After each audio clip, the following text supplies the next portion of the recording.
Imagine a world where Mark Wahlberg isn't worried about God remembering him for the sins he committed in a San Fernando Valley basement all those years ago. But in that world, Wahlberg remains Marky Mark, a fading relic of 90s pop gymnastics, and the ensemble masterpiece that saved New Line cinema is scrubbed from the record. Or imagine a world where Daniel Plainview never drank your milkshake and Paul Dano was never baptized in oil, only to be called a bad actor by Quentin Tarantino. One director, two cinematic triumphs. Only one makes the final watch list. This is the Essential Cut. Welcome to our first episode, Milkshakes, Margaritas, and Manifest Destiny. My name's Ian. I am one half of the host team of the Essential Cut. I'm Michael, the other half. This is the podcast where we make the toughest decision any film lover ever has to make. What movie not to watch? It would take you over 50 years to get to the AFI Top 100, the New York Times Essential 1000, the IMDb Top 250, and the Letterboxd Top 500 films. So we're chopping your watch list down to size. In each episode, we'll pit two movies against each other in a series of tests. Then we make the tough call. Which film will be eternally cut from the final watch list? We're going to subject each film to 3 examinations to determine which stays and which goes. In phase 1, we'll examine the vitality of each film. We will investigate the current relevance of the central themes, performances, and aesthetics of each film and ask, does this still breathe or is it flatlining? In phase 2, we'll look at the structural integrity of the movies and the cinema landscape without them. In this phase, we'll look at the lasting impact. What films did it inspire? What films would not exist were it not for these two important films? Then, before we make the determination as to which film will go on the final watch list, we ask the all-important question. Does it entertain? Today, we are auditing the 1997 neon-drenched classic Boogie Nights up against the 2007 scorched earth epic, There Will Be Blood. With that, it's time to get to work. Let's head to the watch list editing bay. We're starting off with Boogie Nights. Good time? Excellent time. Thank you, Jack. It was a great party. The best. That's what Jackie's house is for. To have a good time, right? That's right. Coming in.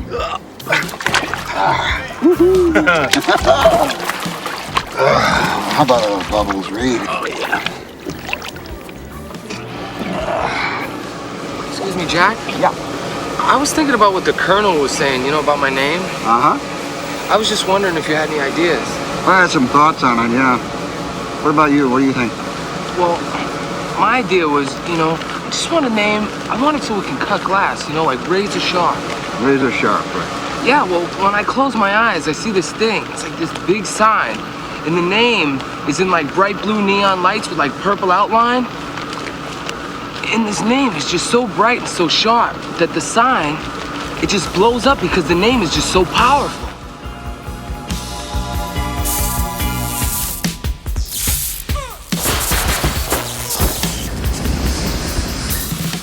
It says Dirk Diggler. I think heaven has sent you here, Dirk Diggler. I think the angels have blessed us all because of you. Dirk Diggler. This is such a classic clip, and it begins to develop the relationship between Dirk Diggler, Mark Wahlberg's character, the star, and Burt Reynolds' character, the director, and how important it is in this film. This is such a huge central theme in this movie for me. Yeah, why directors need their stars, why stars need their directors, and then the movie expands that into this entire found family. It's a story of Dirk Diggler, Mark Wahlberg's character, trying to find himself and doing it through those people who surround him. It shows what happens when that relationship devolves as well. Now, we're not going to play this clip, but this scene really actually bookends really well with the scene in which Julianne Moore's character, Amber, is making her documentary. And in the documentary, you hear Dirk Diggler talking about how he blocks his own scenes. And then Burt Reynolds' character talking about how, no, he doesn't, I block my scenes. And this is where this relationship starts to break apart because they're stepping into each other's areas of what does a director do? What does a star do? How do you bring the creativity out of each other? And this is such an important part of this movie and what makes this movie really shine, because it could so easily be a film that is just this big ensemble piece about the porn industry, but it taps into these larger themes that are occurring both in LA at this time, but also just within the entertainment industry. But the story, the important piece of the story is actually this really small relationship or exploration of relationships. And I think that's what really makes it the masterpiece that it is. Nuclear families are sort of being reinvented and reimagined, and a lot of people do things like Friendsgivings now, something that you would have never heard of before. This idea of choosing who your family is so important to this movie. The other big central theme in here is the commodification of art. And I think that this is the other thing that really lasts from this film. So as we're checking the Vitality, I look at the way this thing that is, they believe is an art form. They are trying to make something beautiful that is then being put on videotape. The quality is being reduced dramatically. And now it is being sold out in video stores and rented out in a way that is just to like a quick hit and then move on to whatever the next thing is. And this is something else that as we are now in our YouTube, everybody's on camera era, you can see this beginning to happen in this as well. And so it's very prophetic. Yeah. And I love how those two themes even played together really nicely in that as the commodification of the art form happens, so does the commodification of the person, right? You have it changes the art form. It changes the way the it's art distributed. Form, and then Dirk Diggler, he's trying to become someone, and then as he succeeds in becoming someone, he becomes something, and then the relationships break down, and so you have this sort of, you mentioned that the time that we're in, there's this like cynical view of it of families are breaking down, relationships are breaking down. We're on Instagram giving an image of who we are that's maybe not real. But then the response to that, the answer to that is the other thing that you mentioned, which is people finding that core relationship. And maybe it's not their family, maybe it is their friends, maybe it is this group of people, but you don't really survive as an individual without a little bit of that collective. It could be a dark tale in which all of the characters descend into drug abuse, suicide. And yes, there is a suicide in the film, but it actually ends on a very optimistic note in which the family comes back together, in which they learn each person's place in the family and how they can ultimately work together to make something that is more beautiful, that is more optimistic, that is more hopeful. It's something weirdly wonderful and wonderfully surprising about the movie that I think keeps it vital, because no matter how many times I watch this, I expect everything to end in horror. But instead, they reconnect to the people that make their life matter.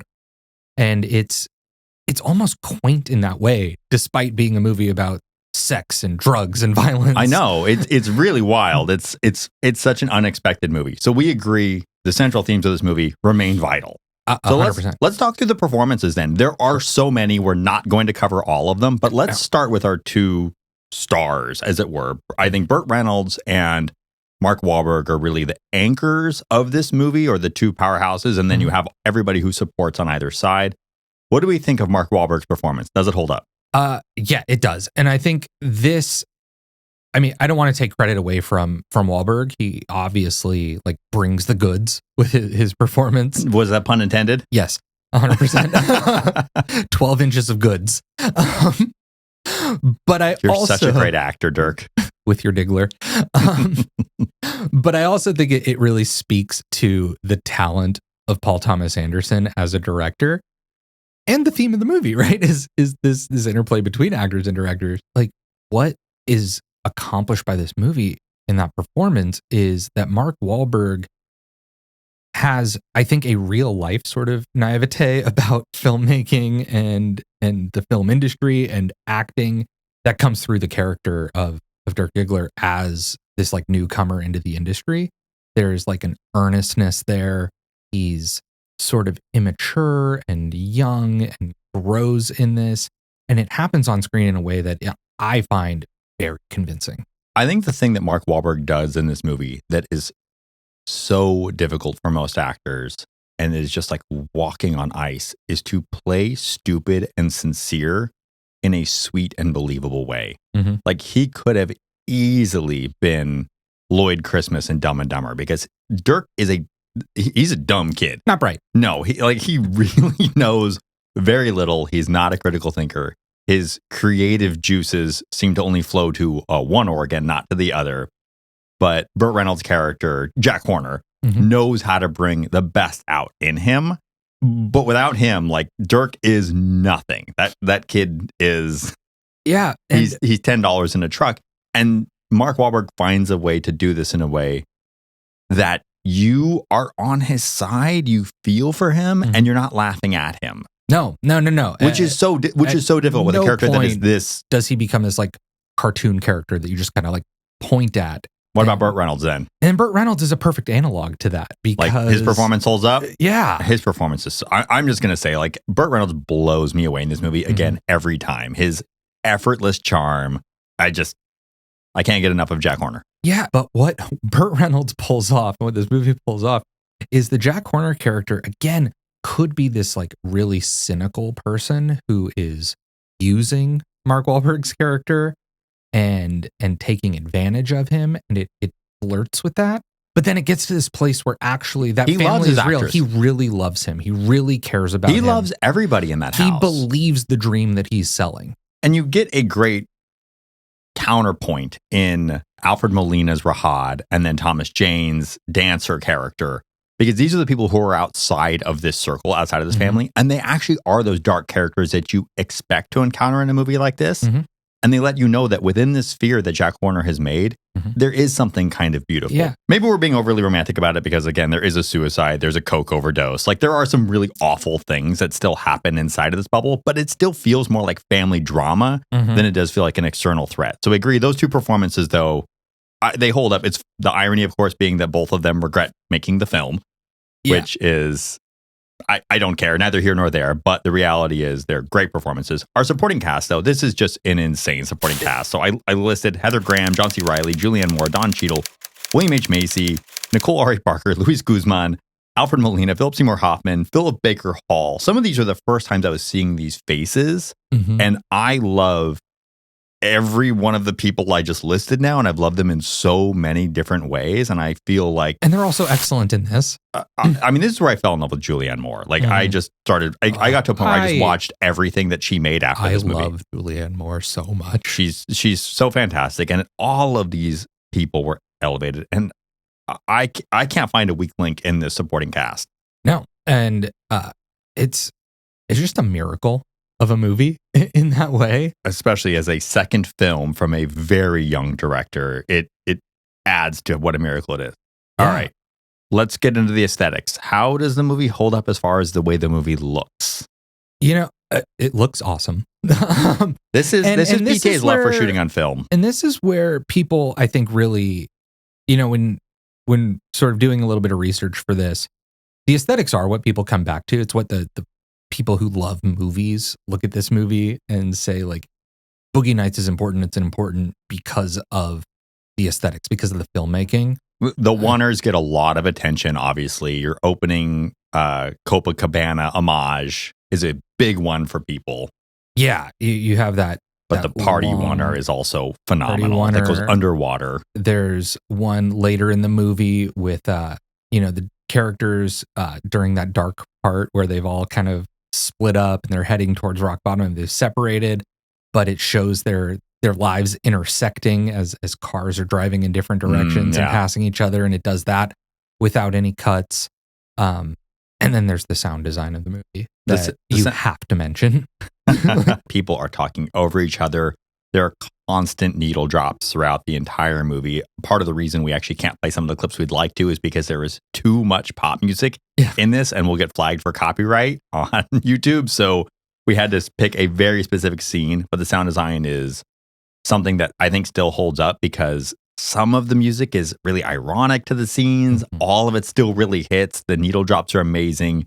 So much of it is diegetic, so it's part of these people's worlds. And that's what I really love, is that there are these scenes where music that feels like it's non-diegetic, it's in the background, it's over the film, then enters the scene and plays into the experience of the characters. There's the famous firecracker scene that we'll talk about. The chaos of the moment really exists in the sound as we're experiencing it on top of what we're watching happening. And so this is a bit of an aside. I really love movies that don't shy away from the fact that you're watching a movie. Like it's great to be immersed into a world, but it's also really great sometimes to be reminded that you are watching art unfold in front of you. Yeah. And I think this movie, like, it just does that dance in such a graceful way. What this film does and what PTA does often is that the aesthetics of the film are so glorious or so beautiful, whether it's the wonder, whether it's the sound design, whether it's the incredible costumes and just the insane neon lighting of everything that feels very real.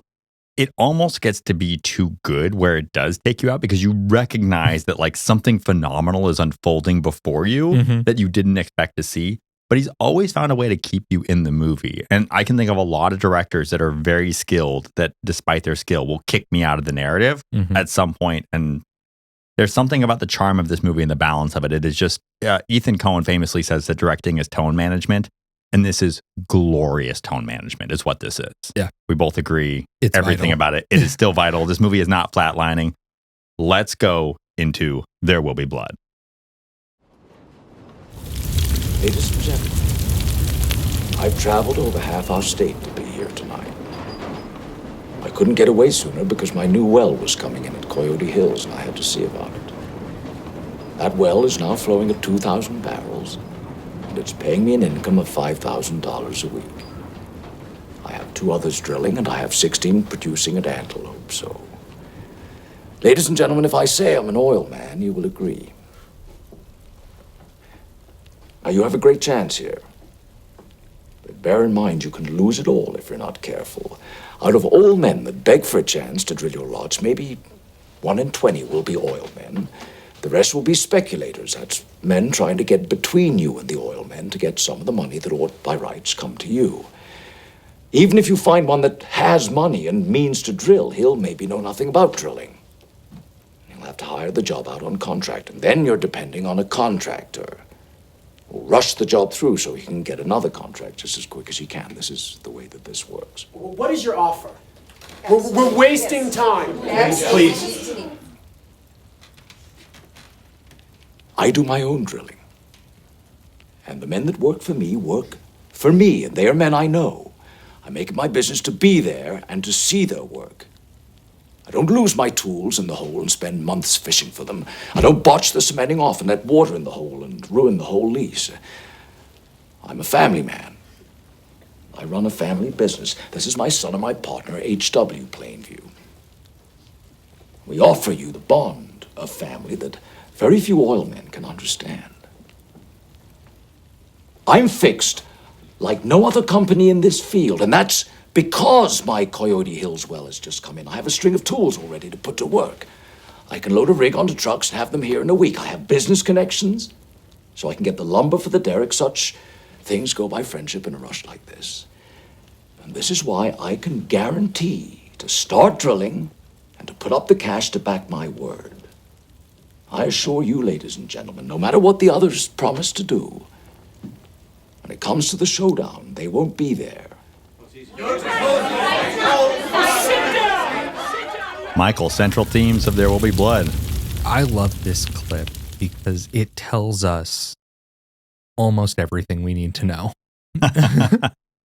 And it comes after 15 minutes of silence that also tells us so many things that we need to know. But you can't play that on an audio format. No, it doesn't work out that great. No. But what's great is this introduction that we have to this character and what the character's doing. And what we learn throughout the movie is who Daniel Plainview is not what he's selling in that pitch. So what is he selling in that pitch? So what he is doing, I think, is telling on himself. I think that he is laying out all of the ways that an oil man is going to take advantage and strip these people for everything they're worth, every opportunity that they have, all of their potential, and suck that up for himself. Mm-hmm. But he says that he's not that. Right? Okay. And I don't know about you, but I think he makes a convincing pitch. I think he sells it well. I believe him. Well, he hits on 3 really important points. Mm-hmm. He talks about family, he talks about profit, he talks about efficiency. So he's trying to, he knows he's speaking to a group of people. And I think what you just said there too, about he's making a convincing pitch. Mm-hmm. He's telling you that he's an oil man, but what he's doing is being a salesman. Yeah. He is sitting there and he is selling his vision of the future of this town to them. And he is doing it more convincingly than any door-to-door encyclopedia salesman that you'll ever meet. Like, he is the proto salesman, and he's superb at it in a way that appeals to everyone's greediest desires and highest aspirations. And what he delivers on, he said he does everything that he says he does, right? He builds schools. Mm-hmm. He builds churches. He does bring a better life to this town. And we know that this town is terrible. They can't even grow wheat for bread. They're eating potatoes. This is a group of people that need prosperity, but they are making a Faustian bargain that they don't even realize that they're making. Yeah. And that is the central theme, right? We have this community versus individualism, and themes that we still wrestle with today, which is America about living together or about rugged individualism and fighting for ourselves. Right. And there's the argument that Plainview makes here, that you can have both, that you can have someone who's maybe driven by the individualism, driven by self-interest, wanting to make something better for themselves, but thinking, or at least pitching, that they can lift everyone up along the way. Well, the argument is, if you elevate me, yeah, I'll build a community for you. Yeah. And I think, like you said, what makes it so convincing is he does, but then there's all of this destruction that comes along with it in its wake. And then you're left wrestling with the value proposition, with the cost benefit analysis of all of that. But then you also question, what's the alternative for this community? It's a great opening question for this film, and I don't know that we ever get a complete answer to it, but we do know that this is a pretty dark vision. The other really important theme for me in this movie is the ethics of truth. Right. And it is about, he's sitting here telling you, this is my son and partner, H.W. Plainview. That is not his son. It's his adopted son. H.W. does not know he's adopted. This town does not know he's adopted. And whether he's even legally or properly adopted, I don't know. He found this child because a former drilling partner died, and he took the kid. Mm-hmm. And that's how H.W. comes into his life. And everything he says about him being his family, and this is probably the most heartbreaking part of this movie, is that you feel in these moments that he loves H.W., but you know that H.W. is a tool to make the sale. Right. When they're alone on the train, there are these sweet moments between Plainview and H.W. that you just, no one's watching. He has no reason to be so kind, so like empathetic with his son. And you feel that in that moment, but then he is just as comfortable placing him before this town as a golden child to promote that this is a family business. And then on the counterpoint of that, later in the film, you have someone who tries to sell himself as his brother because he learned enough to be able to do that. And when Daniel Plainview learns that he has lied to him about being family, something that he has been using for over a decade now, he murders him. Yeah. And so you're left with this question of, we know by the end of the movie that H.W. gets discarded in a way. They have a fracture. They end up, their relationship falls apart. Does not have the nice ending that Boogie Nights has. Well, it's when he becomes too burdensome. It's when he loses his hearing that now he's not just a tool for this. Now he's become also a burden. And so Daniel Plainview, he has a breaking point for his love for his son. But we're also left wrestling with, I think H.W. still ends up in a better place than he would have had Plainview not used him for those reasons. H.W. is a perfect analog to that town, and I think that's such a good call out. I never really thought about that, but yeah, he leaves him in the basket. That baby dies or goes to an orphanage, right? Right. Takes him with him. He has an abusive alcoholic father, but he's able to build a life, find love, do what, like basically lead a relatively fulfilling life, although despite his trauma from his childhood. But this town, he does the same thing. He elevates it, and if he left it to its own devices, this town might not even exist anymore. If no one came and drilled for oil. Now, the reality is that somebody was going to come and drill for oil. And I think that is an important point to think about, is like whether it's Daniel Plainview or some other driller or some other large oil company, that is what's going to happen here. It may not be today, it may not be tomorrow, but this is the fate of this town. Yeah. And so for me, like these themes, I mean, again, they resonate so much into today. Let's dive into the performances. We really only have 2 to talk about in all actuality. There's lots of great supporting cast here again, but they don't play as big of a part of the film, I think, as in Boogie Nights. So let's talk about Daniel Day-Lewis. Let's talk about Paul Dano. These are 2 famous performances for 2 very different reasons. Yeah. I mean, you have Daniel Day-Lewis, who is widely seen as, you know, the actor of his time. He's so talented. And I think what's crazy about There Will Be Blood is how much, despite all the accolades, despite our familiarity with Daniel Day-Lewis as this legendary actor, he absolutely disappears into the character of Daniel Plainview. I mean, he disappears and then invents an entirely new archetype of a character. Like he's doing a smidge of John Huston, and then beyond that, this is somebody that you feel that you've never known before, but you always assumed was the guy who drilled oil in 1911. Yeah. And what's great about Daniel Plainview as a character is he's a villain. He's a monster, right? We see him as a monster. I think you know, in a lot of like retrospectives of characters in movies, like people do not have a charitable view of Daniel Plainview. I mean, he is the archetype for megalomania. Yeah.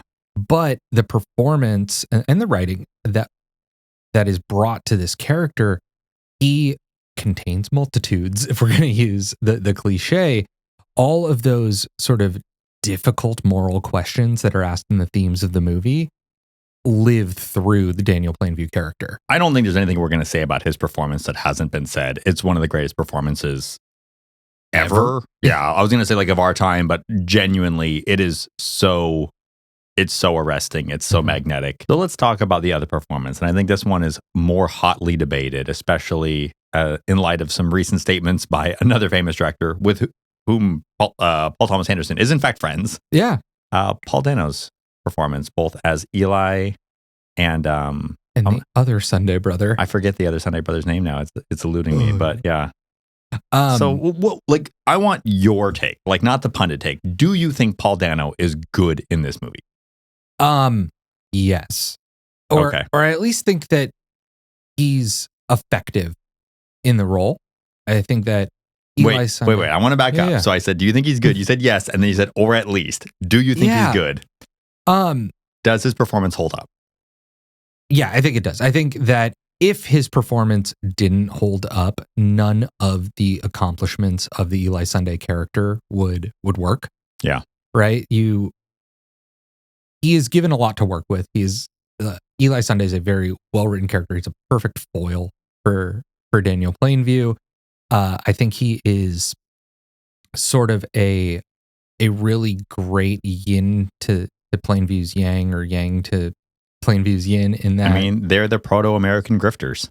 Right. You have business and religion. Both are trying to take advantage of this small town. They're trying to take advantage of small town. And elevate themselves above them. The same, like you said, the same flaws, the same duality that exists within Plainview and what he's selling to the town exists with Eli Sunday and what he's selling to the town. And I think Paul Dano pulls that off. Yeah. I will say for my money, when I first saw, and this is talking about the vitality of this performance, when I first saw this movie, Paul Dano's performance did not work for me. Oh, it was really difficult for me to watch him in this role. I did not feel he played it well. It took me out of the movie. It has aged surprisingly well. I have changed my opinion on his performance in this movie as time has gone on, because his sort of weak, sniveling, unlikable, because Eli Sunday is not a likable guy. Like Daniel Plainview is an evil man that is so likable. Yeah, absolutely. Like I'm scared of him, but I still kind of want to be around him. Whereas Eli Sunday, I don't want to be anywhere near this person. Like he's so pathetic. And it's like, he, like the way he gains leverage over Plainview when he does is like frustrating. Like you're mad that he did it. But I think as time has gone on, I realized that Paul Dano was making a choice to be this sort of like sniveling Weasley character, because if you go head to head with Plainview and you try to meet him here, you will lose. There's 100%. no way that Eli Sunday is capable of doing that. But by keeping his belly in the mud and slithering the way he does around this town and gaining support the way he does around this town, he is able to foil Daniel Plainview in some really important ways. And so I think Paul Dano's performance, I'm not going to say it remains vital, became vital for me. He did something really essential that a lot of performers actually fail to do, which is he zoomed out and looked at the entire arc and based his performance on what you need for the entire arc and not just for the individual scene. He knew things that we didn't know. Yeah. And then made decisions as a performer based on that allowed us to get there. And so I think performance remains vital. Although it's just hard because he's in scenes with Daniel Day-Lewis and it is... Yeah, you're going to lose that head-to-head matchup every time. All right, so let's just quickly get into the aesthetics of this movie. It is gorgeous. I think we can all agree. But like, this is the kind of period piece that I just love. It's got great hats. It's got great facial hair. I'm serious. Yeah. Like, it has this really clean, focused palette. There's something about this movie that is just like, I love a movie that looks like this, and they're very expensive to make. They're very difficult to make. I'm a sucker for a good period piece, and that's why. It's not just going to a different time and a place and seeing something that maybe you're not always exposed to, but it's when a movie is able to do that with such authenticity that it hits so well. And this movie does that, right? Like, California in the, late 1800s, early 1900s, oil, like that's not a world I'm familiar with at all. But I feel after watching There Will Be Blood, like I've lived there for 2.5 hours and I feel like I've lived there. Yeah. This movie does one of my favorite things that movies can do, which is it takes you to a place that you didn't really know existed and you couldn't go without this director's vision. This is something PTA does in Boogie Nights, and then he does it again here. And so in this case, I think both hold up. Yeah, I think that the period piece aesthetic really is a progression of PTA's talent, right? Where he took the thing that he did very well in Boogie Nights and then absolutely perfected it with There Will Be Blood. And the reason it still looks good, Elswit is using natural light and film grain, that this movie is going to look good now. It's going to look good in 100 years. It's going to look good in 200 years. This movie will never look bad. Bitchy about filmmakers who are precious about shooting on film instead of digital. And then you see a movie like this. And then I see a movie like this and I'm like, you got a point. Yeah, I'm like, you are being precious and I understand why you're being precious. And then I just have to call it out because this was the first time I heard Greenwood score. I believe this was his first. I was a huge Radiohead fan. When I heard this score, I walked out of this movie not liking it, but liking the score. This score is superb. It deconstructs the entire idea of what you think a period piece score should be. Everything about this movie is so period. We're talking about the hats. We're talking about the grain. We're talking about the light. And then there is this postmodern score that turns this movie from this epic about drilling oil, it could have been giant, into this dark horror masterpiece that it does with this perfect tone. Greenwood never wins Oscars for his scores. I think he deserves all of the Oscars for his scores, beginning with this film. Yeah, I mean, I'm not a huge Radiohead fan, and I know. I did not know. I'm finding that out live on mic right now. That is so upsetting. How can you not be a huge Radiohead fan? It's okay. We talk about how this is a perfect period piece that puts you in a time and a place, and this is such a violent break from that, in that this score absolutely would not have existed at the time. The techniques used didn't exist at the time. And yet you hear it and it's modern, postmodern, but in the moment is so effective and so halting. And the best scores manipulate your emotions. They do. I mean, that's what they are, is they're a manipulation.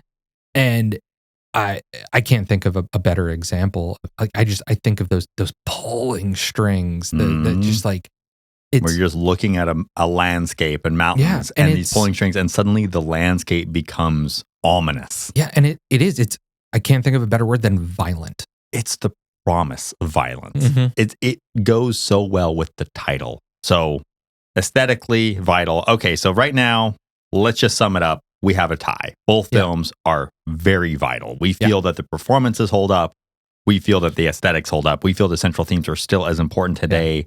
In some cases, maybe more important today. Yeah, we've been throwing around the word masterpiece like crazy, and I don't think it's hyperbolic. So it's time to go take us into phase 2, Michael.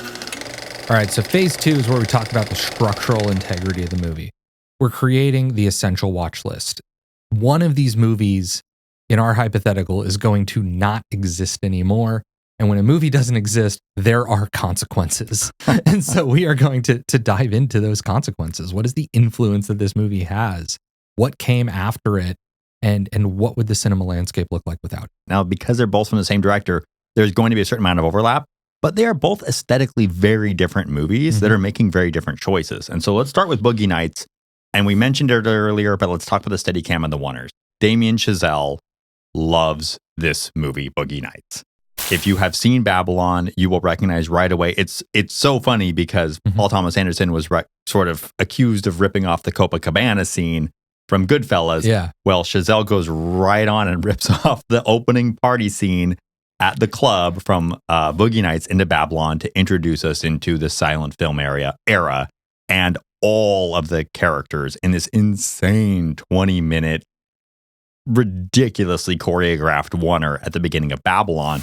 And it's superbly done. And this is, I mean, he directly cites Boogie Nights, both explicitly and implicitly, as being the inspiration for it. You also see him using a lot of the similar aesthetics in actually Whiplash with some of the whip pans and crash zooms in here as well. And so lots and lots of stuff in there. Yeah, there's another one that's super famous. I believe it also, I think it won an Oscar, is the cinematography of Children of Men. Yep. Those long single shots, very choreographed, very rehearsed. They require just massive craft. Like, not everyone can pull this off, from the director, the cinematographer, to the actors. Oh, it's a team of 100 people that's making these kinds of shots happen. They're ridiculous. Paul Thomas Anderson with Boogie Nights really just sets the stage for just the fact that it's possible, that you can do it, and that it can be done and not just be a gimmick, that it really can serve the experience, the cinematic experience. I think he doesn't just set the stage, he raises the bar. He perfects it. Mm-hmm.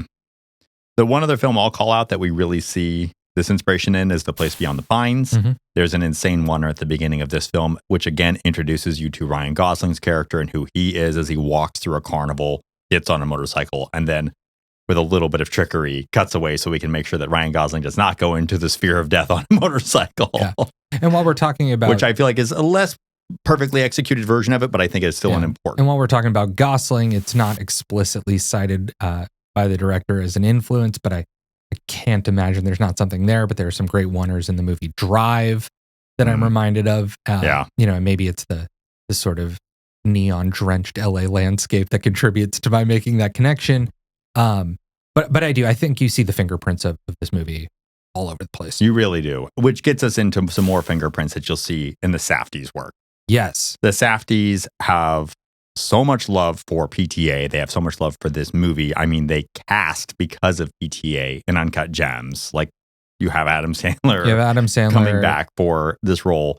And I think it provides a really excellent blueprint for a lot of Safdie's work when it comes to casting, when it comes to their cast of characters and how big of a cast they like to work with. And I think what the Safdies do is they create these tense, dangerous environments with a lot of chaos, but are still able to really zoom into the human element of it. Yep. And, you know, you mentioned Uncut Gems. That absolutely exists in Marty Supreme. Yep. I think Marty Supreme also plays with some of the themes of just like fame, success, drive, trying to make something of yourself. Agreed. And then going back to Chazelle again, Babylon is also taking this incredibly huge cast of characters and just showing how all of these bizarre corners of society are drawn to the entertainment industry like moths to a flame, and pulling all of these people towards this almost like destructive center. And I think it's an important movie, but I think it's especially important because this is such an homage to Boogie Nights in more ways than one. Great camera work, great cuts, those needle drops, the use of music. You know, we have Guardians of the Galaxy, right? Famously uses like pop music. Uses a mixtape, just like Rahad's mixtape in Boogie Nights. I mean, there's no way that James Gunn was not thinking of Boogie Nights right when he introduced that element. Yeah, He had to have been. It's not possible that you know enough about movies to make big movies like that and not have some familiarity and obvious influence from here. There's the firecracker scene at Rahad's house. The firecracker scene with like the amount of sound going on in that scene and just the what that does. In Boogie Nights? Yeah, it's one of the most incredible things. And I remember seeing that and being like, oh my God, this is possible? Right. You know, it's insane. Well, that's back to the sound thing again, too. Yeah. I mean, I can remember rehearsing that scene and being like, okay, I mean, it's the big ending of the movie, and I guess we should just start. And then when the fucking first firecracker goes off, you're like, this is going to be good. Yeah. You know, but before that, and in the firecracker thing, there was like one firecracker that sounded exactly right. And so we ended up just like, whenever there was a gap to fill, and if I would just put the same firecracker over and over. It's incredible. Again. This use of an explosive sound to elevate the tension of any scene. You hear the Safdies really listening to PTA and talking about like how much they love this idea and that it had never been done before. But I will tell you this, this episode will come out in a couple weeks, I know. But last week I went and saw the drama, Borgley's new movie in theaters. And I was shocked. We were researching for this episode and I'm sitting there and I'm watching this photography session with Zendaya and Robert Pattinson's characters standing there, and they're both uncomfortable, and there's a lot of tension in the scene. I will avoid spoilers, but as the photographer is taking each shot, they are replacing the sound of the light bulb with the sound of almost a gunshot, and it's just pop, pop, pop, pop. And I was like, man, this is going into our episode as we talk about how far the tendrils of Boogie Nights sound design reaches into other films. It's even in theaters right now as we are recording this. And then back to Shazil, Whiplash, famously, right? It's a movie about drumming and the chaotic sound of drumming. And that sound is used, again, to create just a tone and a tension and a discomfort that makes or breaks the movie. And in all of these cases, really makes it. Yeah. So I think we can agree that Boogie Nights is propping up a lot of film, has been doing so for almost 30 years. When we look at our cinematic landscape, it has structural integrity to the point that I'm in theaters this week watching a movie that I can say, wow, they are inspired by the sound design for Boogie Nights. When we can look at DC Studios and say the head of this studio was inspired by Boogie Nights to bring this type of music into his film. Yeah, I mean, I think that just illustrates the breadth of influence. That exactly. It's not just these like important art movies. It's the poppiest of pop culture. Yeah, you don't have to go to the Criterion Collection just to see influences of Boogie Nights. It actually is absolutely everywhere. It's from the Oscars to the DC universe, or in, I guess, Marvel universe for what we cited. So then let's look at There Will Be Blood. There Will Be Blood. I think that the character of Daniel Plainview has become a prototype for the megalomaniac. He's such a misanthrope. He is so self-interested. He executes on his evil in a way that's like undercover and just dark. And it wasn't the first time we've seen a character like that, but it still felt so unique and groundbreaking. And that character is one, again, that we now see again. There's the Jake Gyllenhaal movie Nightcrawler, where you have a character who we know the darkness is there, and then we see that darkness unfold and influence actions and then become not contagious, but it infects the world around him and brings out the evil of other people. Boxcatcher, another one where it's just you have these characters who are so driven. I think Marty's not a villain, but you see that's a similar like self-interested drive and the destruction that it leaves in its wake. Well, it's when a character's drive outmatches the character's empathy. When what happens to those around them like actively doesn't matter. And I think Marty Supreme is a good example of it, because it's not that Marty hates everyone around him, but it's that Marty thinks he's more special than everyone around him. And so any price that they have to pay for him to achieve his goal is worth the price. And I actually think it is a good analog for Daniel Plainview, because Daniel says that he hates everyone, but we know he has love for HW. Yeah. Now that love fades and eventually breaks, but we know that there's a moment in which he does. But then there's also that moment in which he calculates, my love for you is not as valuable as my ambition, so I will leave you behind. And to me, that's more terrifying. Yeah, and it adds more layers to the character. So I agree. The other thing that this movie is holding up, we discussed the score. There are so many composers that have cited this score as being huge inspiration for them. Michael Levi of Under the Skin does a great deconstructed score for there. Hildur Guðnadóttir, who did Joker, also cites Greenwood's score here as well. And then Nicholas Britell, who has actually done a lot of work with McKay, which makes sense because Paul Thomas Anderson and McKay actually have a lot together. PTA was like on the set, I think, of Anchorman, and he's like been around SNL forever and ever. And so you also hear this score showing up in so many other important films. But again, this is an instance where we do see it showing up, but it's showing up in some of the more artsy films. Now, yes, Joker was a $1 billion movie. It is kind of shocking that it was a $1 billion movie. It's sort of like an accidental $1 billion movie, but it is an art house film that became a $1 billion movie. For sure. But these are mostly art house things. And I would say Foxcatcher and Nightcrawler and to a lesser extent Marty Supreme are sort of in that same vein. Yeah, and I also think something that, I don't know if PTA was the first to do this, but he definitely kicked off a trend of using kind of rock stars to score movies. I don't think you get like the Trent Reznor scores in Fincher movies if you don't have the Greenwood score in There Will Be Blood. There's a possibility of that. Yeah. Okay. So then finally, like the setting and the visual austerity of this, we see it a lot in The Revenant. This movie is, the way they're shooting The Revenant is paying a lot of homage to the way they shot There Will Be Blood. All of the natural light, being on set, making sure that you feel the environment as much as you feel the characters that are interacting with that environment. Now in very different ways, but it's still pulling from that aesthetic. And so we do see a lot of that there.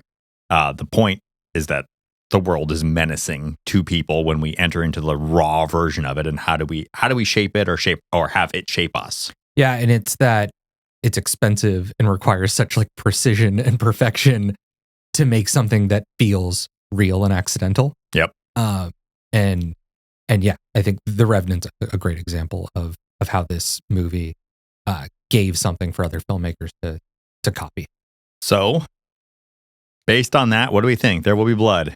Does it still have structural integrity? Do we see its influence in important films, not just films, but important films today? I think it's an easy, of course. So now we have two ties. Michael, we may have chosen the wrong two movies to pair up. It's really, when you pick two movies that,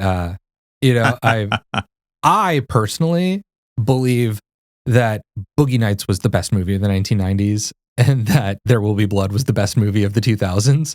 So we're pitting against. I mean, you picked these two movies to fit them. I did. Yeah, this was. I picked two movies that I revere to put against each other. It's no wonder that we've gotten this far into it, and I'm basically like, yeah, they're both perfect. Don't even like. Phase 3, then, Michael. Hopefully, the tiebreaker. Probably not. Does it entertain? I want to read a quick quote from Paul Thomas Anderson. We kind of alluded to him doing this before, but this feels important in this moment. It's a gamble you take, the risk of alienating an audience. But there's a theory. Sometimes it's better to confuse them for 5 minutes than let them get ahead of you for 10 seconds. This is PTA on screenwriting. I know when I first saw One Battle, I knew it was a good movie, but it didn't connect with me until the second time I saw it, because there were so many times where I felt like I was just a little bit behind it. His movies have this way of being better the second time, but my primary critique of him, and this is not for me, this is actually talking to other people who don't like his films, is that people will watch them once and feel like it didn't work and then not come back for a second. I was recently asked by a friend of mine, his exact question was, speaking on behalf of white people, he's not white. Why do you like one battle after another? And I almost felt like I had to defend the movie because you kind of have to see his films twice because he does leave you behind sometimes. Yeah, I don't disagree, but I also don't think that makes the answer to the question, do these films entertain, a no. I don't think it does either. Are both very entertaining. And I also don't know that it's necessarily an unforgivable sin that they're more entertaining on a repeat viewing. That still makes them entertaining movies. I will say, I think Boogie Nights is the more accessibly entertaining movie kind of for a casual view. Despite the fact that it is dealing with pornography. Yeah, I actually think that helps in some way. I don't even mean that facetiously. I think that the hook of something that feels like you shouldn't be touching it is in and of itself something that like draws an audience in and kind of keeps you interested there, that like you're playing with something that maybe you shouldn't be playing with. I think it depends on the audience. So if it's, the Eli Sunday crowd, probably not. Maybe it pushes them away. If it's I don't know. I think if they're being honest with themselves, they're just as susceptible to titillation as the rest of us. Well, I don't think that there's any question about that. But as to whether people are willing to engage with it, I do think that I think it's an important question. I will admit to having avoided the movie for a long time. I mean, it came out in, the late 90s. I would have been a teenager and I was like, I'm not going to go rent that movie. And then we rented Great Expectations and we were like, oh my gosh, this was very titillating. But we didn't know it was going to be. No. But yeah, I think both of these movies are actually supremely entertaining. I think that they are movies that we have deconstructed them and talked about their influence on film and gotten like very nerdy. But I also think that they work as just entertainment. You go to a movie, you watch a movie. I agree. Is there a story that's worth sitting through and experiencing? I think when I hold them up next to each other, the answer is yes, they both entertain. Mm-hmm. When I hold them up next to each other, Boogie Nights is more entertaining. I think you're probably right. I think Boogie Nights, because it has a charm and sort of an easy love for its characters, and it is a little titillating, but you also are like, but it's about artists creating titillating art. And it's frenetic, right? So it moves in a way that like There Will Be Blood requires some patience. Yes, There Will Be Blood is definitely not frenetic. I agree with that. Although I would say that opening sequence does not ask patience of you. That's the fastest 15 minutes you'll ever see. Yeah. But there's something about Boogie Nights where I want to go back. It's weird to say again because of its subject matter, but it's such a great hangout movie. It feels like a movie that you can put on and just settle into. Whereas you have to steel yourself to prepare for There Will Be Blood. When you want to show it to someone, you have to tell them, okay, get ready. Yeah. Because this is going to be heavy and it's going to be a lot and you're going to have a lot of feelings. There Will Be Blood, you have to... Boogie Nights, you have to be like, hey, there's going to be some boobs and a really big dong. And other than that, like, get ready for a really good time. There Will Be Blood, you have to make the decision to lock into. Yes. Whereas Boogie Nights, when I put it on to rewatch for this podcast, I was watching it. My wife was in the room. We had both seen the movie. I don't think she intended really to like give it her full attention. And, by 30, 40 minutes in, her phone was down and she was watching the movie. Yeah. Right. All right. We said this at the top of the episode. We said that this is what the show is going to be about. We're going to make an impossible decision now, Michael. The moment of truth. We both agree that the movies are vital. Yes. They live. They breathe. They are fun to watch. The characters work. We both agree that they have structural integrity. You can see their tendrils reaching into important films, influencing important directors. We both agree they're entertaining. So how in the world we're going to make this decision, I don't know. But what we're going to do now is we're going to make it. We're going to write down the movie that we want to save for the Essential Watchlist, and that will be the final decision. However, if there's a split and you choose one and I choose the other, we'll have a brief moment to discuss and see if we can change the other person's mind. If we cannot, it will be put to a vote. Yes. In order to determine which movie winds up on the Essential Watchlist. Are you ready, Michael? I am as ready as I will ever be. You did this to us. To kill a movie that I absolutely adore. All right. All right. I'm ready when you are. I am saving Boogie Nights. I'm saving Boogie Nights as well. You and I just deleted There Will Be Blood from our watch list. Yeah. That means you're never allowed to watch it again. You know that, right? I am not going to listen to my own rules. I just can't help myself. But after this discussion, I close my eyes and I just see in big neon letters, Boogie Nights. we set a little bit of a trap for ourselves, right? When we talk about, structural integrity and importance of the movie, the reality is that not only do all the movies we talked about already rely on Boogie Nights and the influence of Boogie Nights, There Will Be Blood relies on Boogie Nights and the success of Boogie Nights. To a certain extent, it relies on the success of it, yes, although it is aesthetically very different. And I think it's important that we did There Will Be Blood as opposed to Magnolia or Punch Drunk Love or even The Mastering later, because there is sort of a split you can see with There Will Be Blood for Paul Thomas Anderson, where he shifts from this like easier, more comedic tone, even though Magnolia is a very heavy movie and I have deep love for Magnolia. There's a change that happens with There Will Be Blood, where we see this director who has made 3 masterpieces. Yeah, I mean, he's not an auteur anymore, but with There Will Be Blood, he became sort of a prestige director in a way that he wasn't with Boogie Nights and even Magnolia. Yeah. And I do think that like the Boogie Nightses and Magnolias of his career were required to bring him there. But when we talk about saving one movie, I do think that, we called it a tie, but the structural integrity conversation of Boogie Nights, I think we really showed the diversity of influence that it has, that Boogie Nights is able to, just permeate the cinema landscape in so many different ways in different types of movies. I think that for me was a big part of it, was that A, it's an easier hangout movie, and B, that it actually reaches into more popular popcorn movies as well as more artistic, art house films. We didn't mention it, but like Greta Gerwig cites Boogie Nights as her biggest influence, right? Without Boogie Nights, you have no Barbie. Without Boogie Nights, we mentioned... I mean, you have the great disco scene in there that there is a love for this movie in so many filmmakers. This is going to be the hard part about the show, though, is sometimes the older film will just have that edge over the newer one. I mean, Boogie Nights is 10 years older than There Will Be Blood. If really forced, and that's what we're doing here, to say I can only recommend one of these movies, Boogie Nights is the one I'm telling people to watch. All right. So that has made the Essential Cut. There Will Be Blood is deleted from the Essential Watchlist. Tragic. I know. We'll be really publishing that on our site and announcing that. Next time on the Essential Cut, we're going to do another pairing, Michael.